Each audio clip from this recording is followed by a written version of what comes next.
It was like any other night when we went to Mia's house. Johnny cooked a tasty dinner. Selon une étude du cabinet Technologia, plus de la moitié des salariés de l'Hexagone estiment que le travail prend une place importante dans leur vie. Alors, pour éviter tout stress, anxiété ou risque de dépression, il est nécessaire de faire attention au bien-être des employés. Avec l'allongement des durées de cotisation, les Français vont partir de plus en plus tard à la retraite.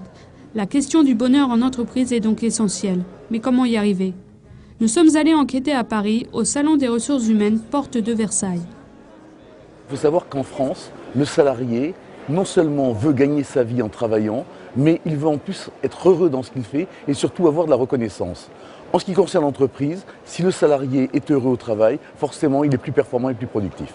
Si on est bien avec soi-même, si on est bien avec les autres, on va être inévitablement plus productif. L'entreprise a cassé les liens entre les gens. Aujourd'hui, on est arrivé au bout de ce système.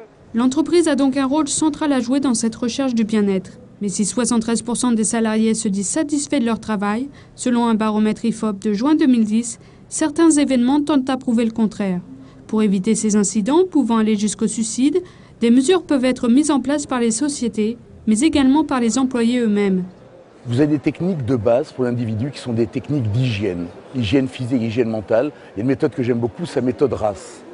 Respiration, avoir une bonne respiration, puisque le cerveau et les muscles ont besoin d'oxygène. Alimentation, avoir une alimentation saine. Avoir également, faire du sport et bien dormir.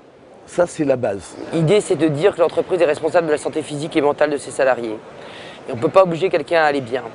Donc l'entreprise, le manager, a tout intérêt à sensibiliser ses salariés, ses équipes à l'importance d'une bonne hygiène de vie et d'un bien-être général. Le problème de fond, de toute façon, aujourd'hui, c'est un problème de management. Le rôle social de l'entreprise est donc à prendre en compte tant par les dirigeants que par les différents managers. Et si l'on veut que l'image de l'entrepreneuriat français s'améliore, il faudrait peut-être redéfinir la place de l'humain dans les sociétés.